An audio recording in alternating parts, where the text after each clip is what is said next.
नमस्कार दोस्तों, स्वागत है आप सभी का आपके अपने यूट्यूब परिवार आरएस स्टडी ट्रिक परिवार में।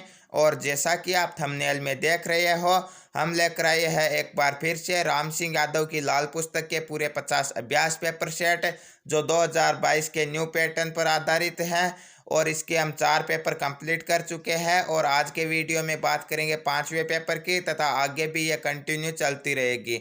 तो रोजाना समय पर वीडियो पाने के लिए चैनल को सब्सक्राइब कर लीजिए और नोटिफिकेशन बेल को ऑन कर लीजिए, ताकि आने वाले वीडियो की पल पल की अपडेट आप तक पहुंचती रहे।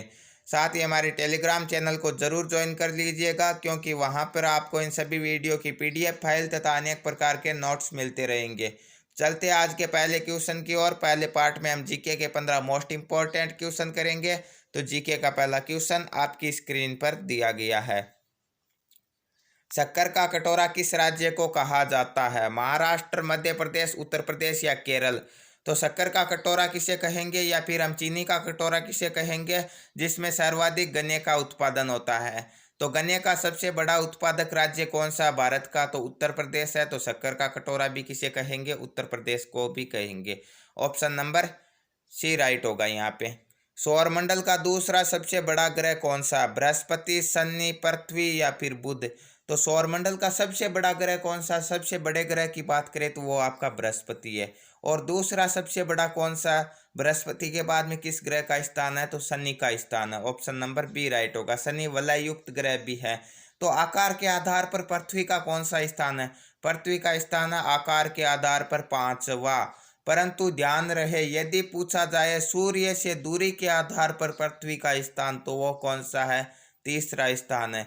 तो सूर्य के सबसे नजदीक ग्रह कौन सा है? सबसे नजदीक ग्रह कौन सा होगा? बुध होगा। और इस क्वेश्चन का कौन सा राइट होगा? ऑप्शन नंबर बी राइट होगा। दूसरा सबसे बड़ा ग्रह कौन सा? शनि है। फीफा 2018 की विजेता टीम किस देश से है? फ्रांस, रूस, पुर्तगाल या स्पेन? तो फीफा 2018 की विजेता टीम किस देश की है? फ्रांस की है। ऑप्शन नंबर ए राइट होगा इस क्वेश्चन का। नेक्स्ट क्वेश्चन है, प्रथम एशियाई खेल 1951 में कहाँ हुआ था? मुंबई, नई दिल्ली, कोलकाता या फिर कोच्चि? तो प्रथम एशियाई खेल 2021 का आयोजन कहाँ पर हुआ था? भारत की राजधानी नई दिल्ली में हुआ था। ऑप्शन नंबर बी राइट होगा। नेक्स्ट क्वेश्चन है, बंगाल विभाजन किसने किया? Lord Curzon, Lord Dalhousie, Lord Canning या लॉर्ड डफरिन? तो लॉर्ड डफरिन किस समय वायसराय था? लॉर्ड डफरिन भारतीय राष्ट्रीय कांग्रेस के गठन के समय वायसराय था। और भारतीय राष्ट्रीय कांग्रेस का गठन कब हुआ था? भारतीय राष्ट्रीय कांग्रेस का गठन 1885 में ए ओ ह्यूम द्वारा किया गया। ए ओ ह्यूम स्कॉटलैंड का एक आईसीएस अधिकारी और पक्षी वैज्ञानिक भी था। लॉर्ड कैनिंग किस समय वायसराय था?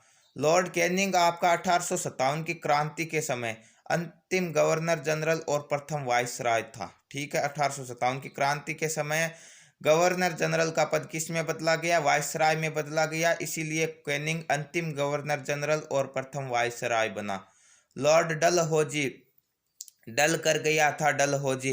क्रांति की पूरी चिंगारी किन्होंने जलाई थी? डलहौजी ने जलाई थी। डलहौजी का समय काल क्या था? डलहौजी का समय काल था 1848 से लेकर 1856 का समय काल था, जिसमें इन्होंने कौन सी नीति अपनाई थी? राज्य हड़प की नीति अपनाई थी, जिसे हम गोद निषेध सिद्धांत के नाम से भी जाना जाता है। और राज्य हड़प के तहत डलहौजी ने सर्वप्रथम किस राज्य को हड़पा था? तो सतारा को हड़पा था। तो ध्यान रहे, अवध को किस आधार पर हड़पा गया? अवध पर कुशासन का आरोप लगाकर हड़पा गया था। मोस्ट इंपोर्टेंट क्वेश्चन है, अवध पर कुशासन का आरोप लगाकर हड़पा गया था।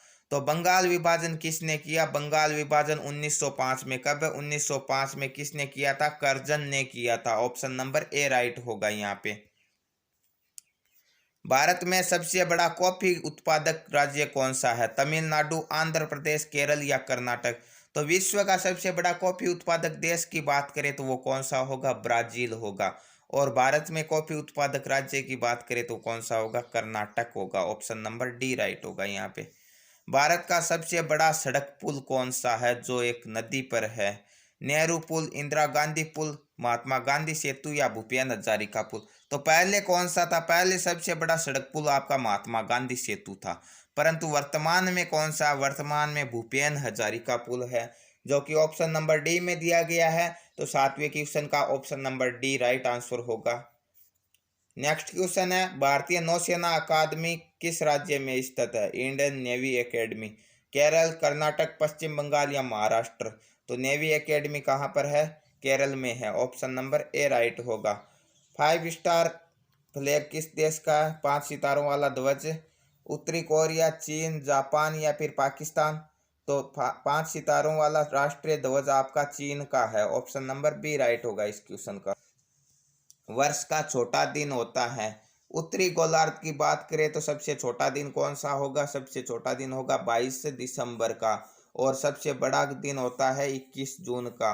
वहीं दक्षिण गोलार्ध में इसका विपरीत होता है, 21 जून को छोटा होता है और 22 दिसंबर को बड़ा होता है। परंतु हमारे सीधा सीधा क्वेश्चन पूछा जाए तो हमें उत्तरी गोलार्ध का ही आंसर देना है, तो यहाँ पे ऑप्शन नंबर डी राइट होगा। 22 दिसंबर सबसे छोटा दिन होता है। निम्न में से कौन सा एक लीप वर्ष है? 1982, 1954, 1980 या 1978? तो लीप वर्ष कौन सा होता है? लीप वर्ष वह वर्ष होता है जिसमें 4 का पूरा पूरा भाग जाता है। तो इनमें से 4 का पूरा पूरा भाग किस में जाएगा?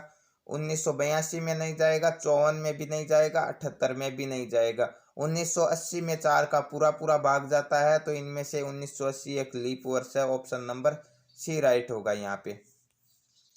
आयकर इनकम टैक्स कौन लगाता है? राज्य सरकार, आरबीआई, केंद्र सरकार या इनमें से कोई नहीं? तो आयकर कौन लगाता? आयकर आपकी केंद्र सरकार लगाती है। ऑप्शन नंबर सी राइट होगा। और ध्यान रहे, आयकर या इनकम टैक्स किस प्रकार का टैक्स है? तो ये डायरेक्ट टैक्स है या प्रत्यक्ष कर है।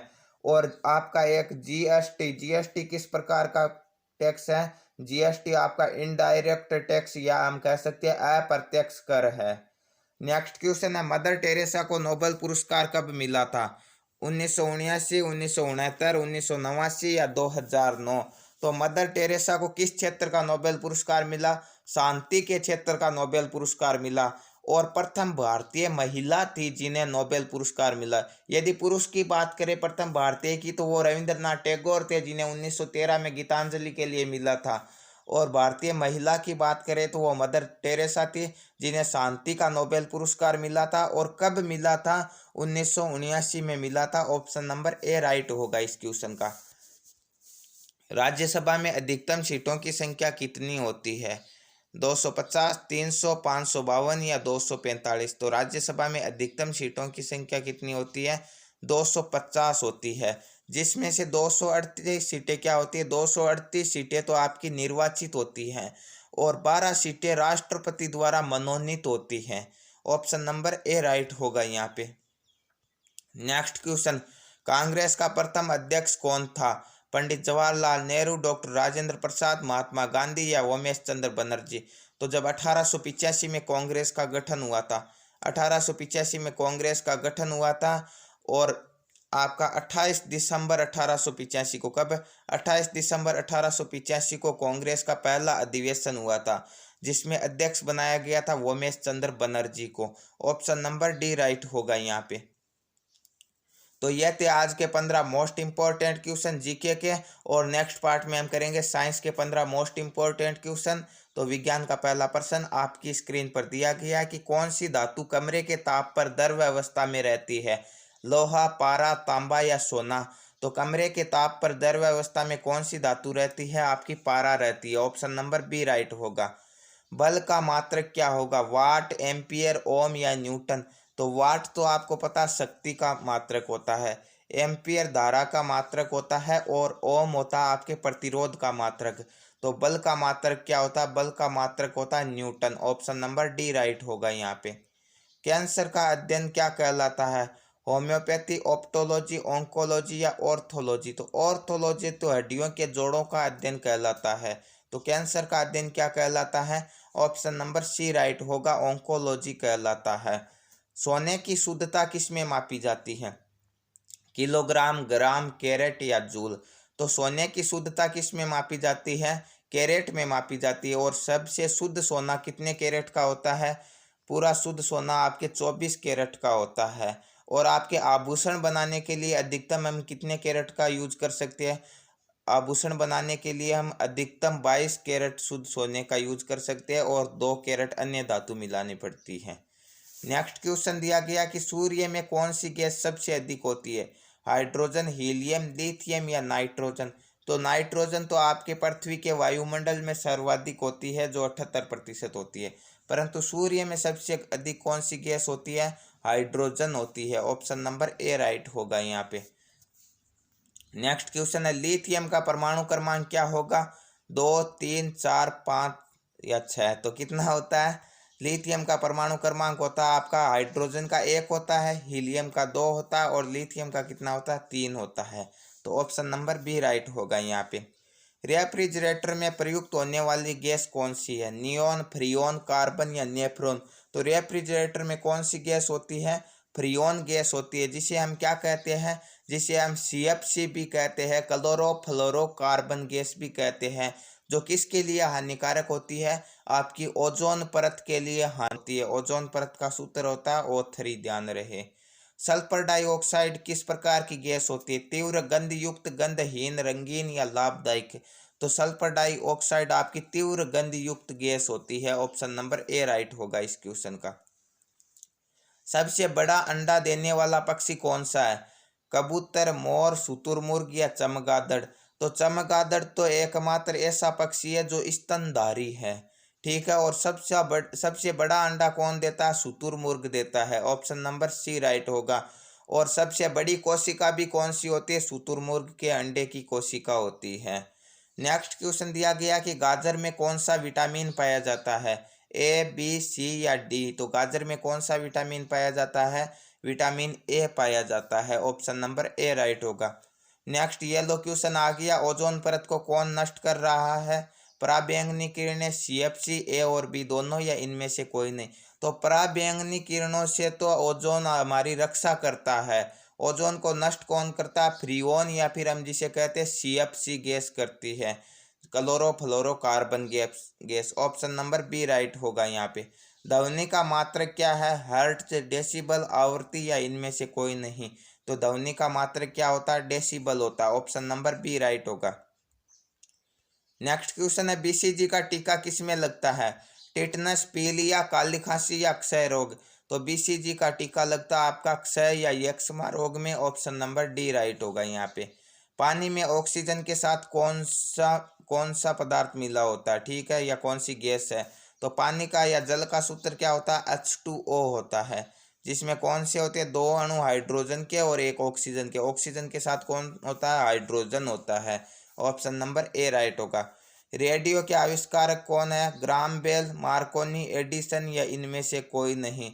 तो ग्राहम बेल किसके आविष्कारक है, ग्राहम बेल आपके माइक्रोफोन के आविष्कारक है। तो रेडियो के आविष्कारक कौन है, रेडियो के आविष्कारक आपके जी मार्कोनी है। ऑप्शन नंबर बी राइट होगा।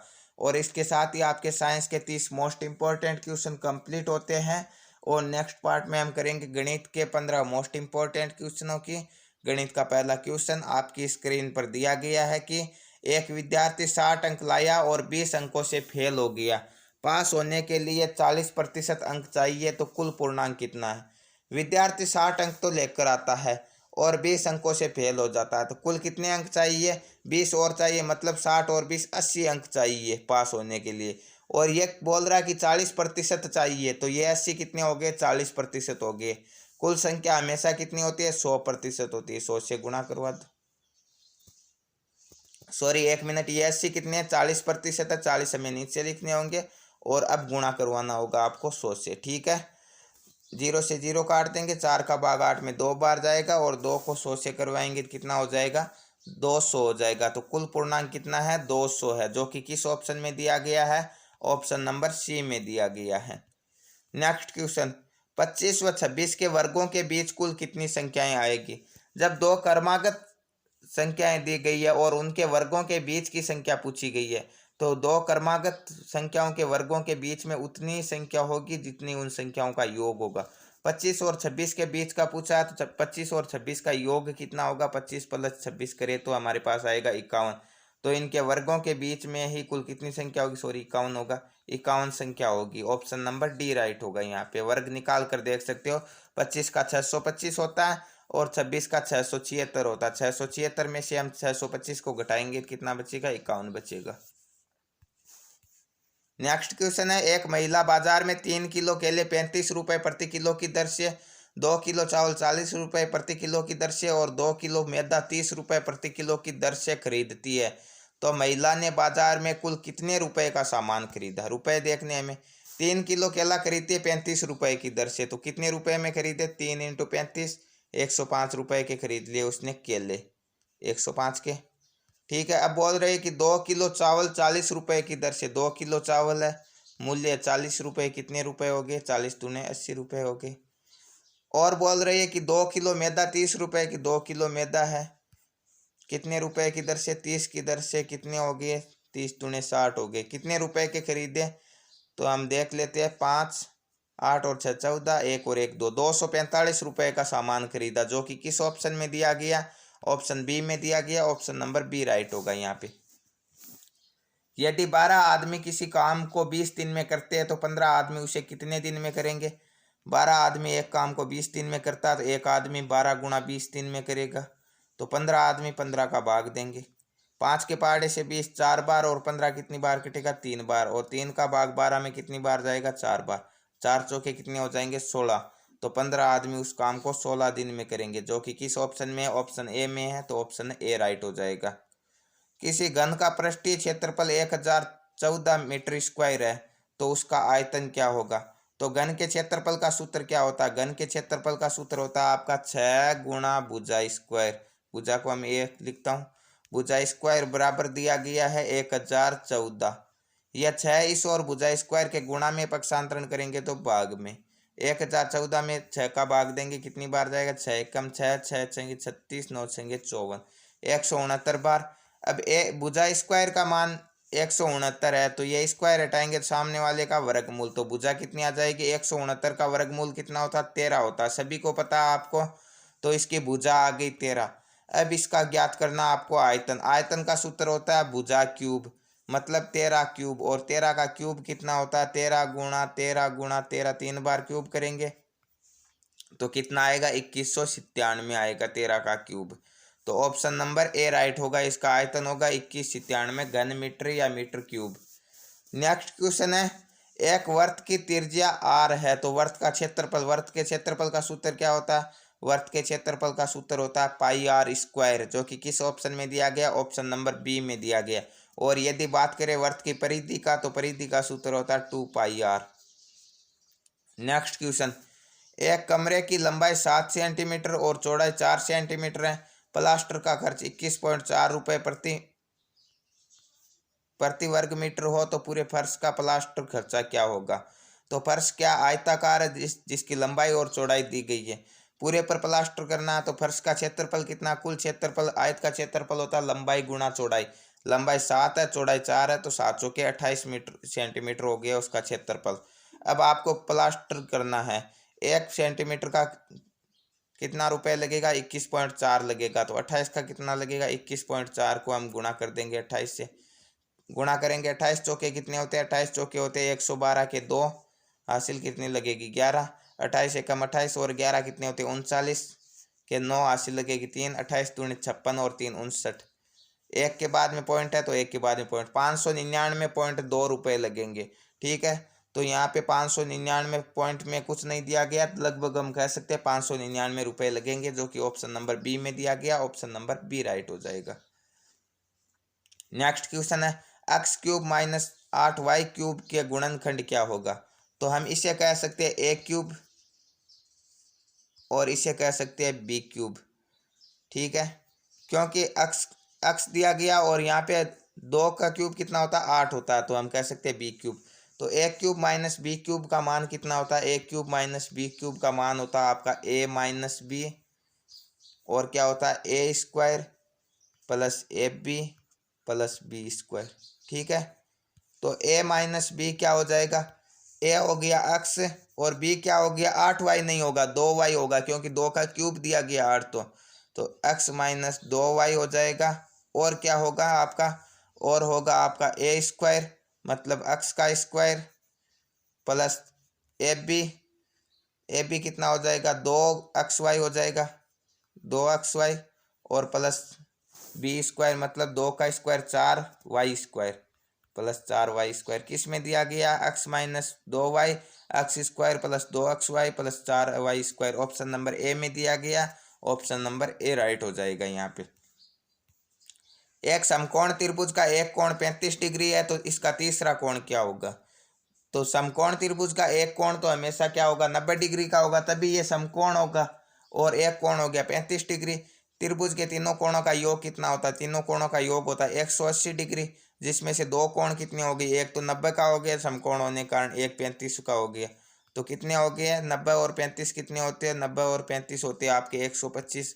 तो दो कोण हो गए 125 के, तो तीसरा कितना हो जाएगा, 180 में से घटा देंगे 125, तो 55 डिग्री का होगा। ऑप्शन नंबर बी राइट होगा। यहाँ पे दिए गए पद के गुणनखंड ज्ञात करो। 16a² माइनस 9b², वही नियम, पहले को a मान लो, दूसरे को b मान लो। a² माइनस b² क्या होता है, a प्लस b और a माइनस b। तो यहाँ पे a का मान हम 16a नहीं मानेंगे, क्योंकि 16 तो क्या है, 4 का स्क्वायर है। तो हम कहेंगे 4a प्लस के, यहाँ पे 9 का वर्गमूल क्या हो जाएगा, 3। तो 4a प्लस के 3b और एक हो जाएगा आपका 4a माइनस के 3b। 4a plus 3b 4a minus 3b किस ऑप्शन में दिया गया, ऑप्शन नंबर सी में दिया गया। ऑप्शन नंबर सी राइट हो जाएगा आपका।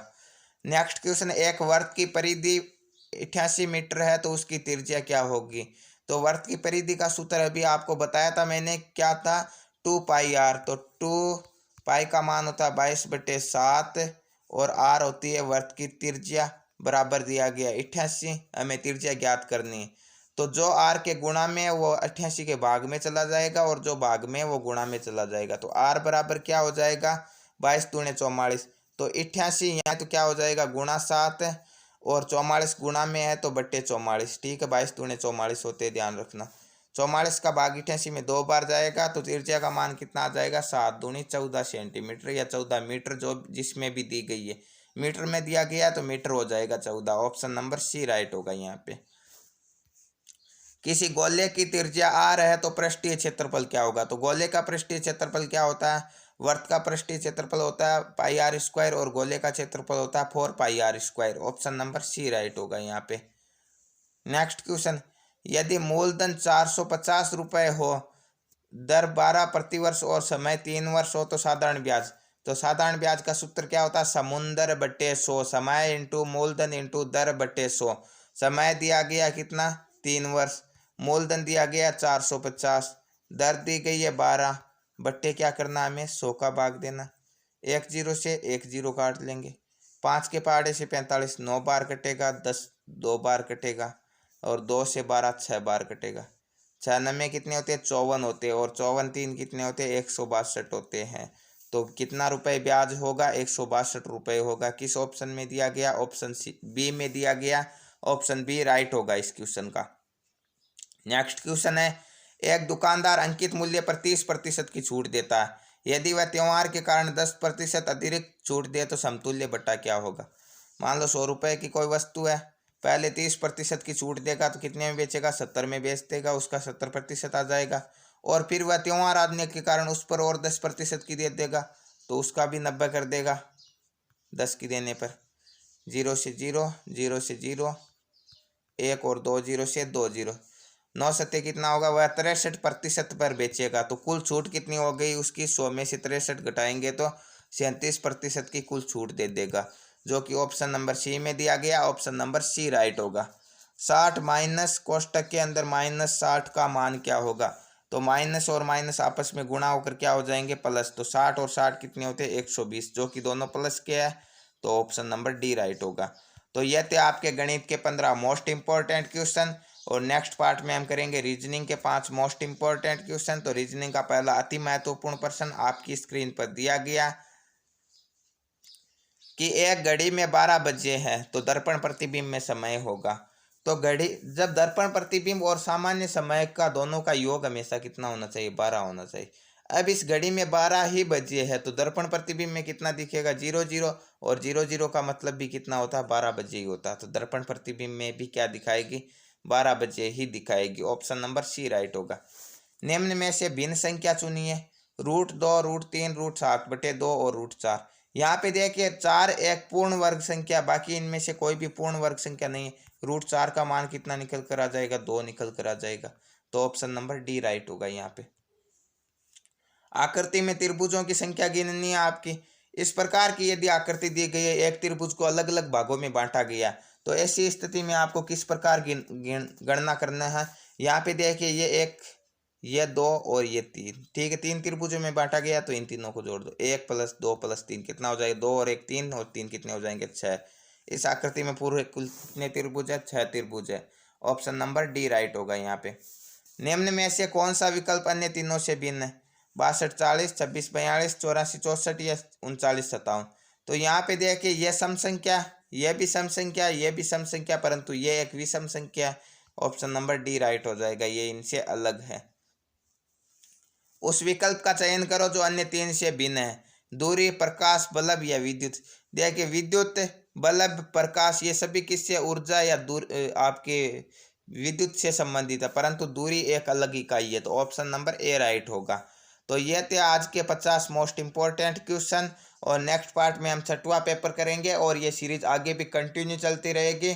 तो रोजाना समय पर वीडियो पाने के लिए चैनल को सब्सक्राइब कर लीजिए, नोटिफिकेशन बेल को भी ऑन कर लीजिए, ताकि आने वाले वीडियो की पल पल की अपडेट आप तक पहुंचती रहे। और हाँ, टेलीग्राम को ज्वाइन करना न भूलिए, क्योंकि वहाँ पर आपको इसकी PDF मिल जाएगी, और अनेक प्रकार के समय पर नोट्स भी मिलते रहते हैं।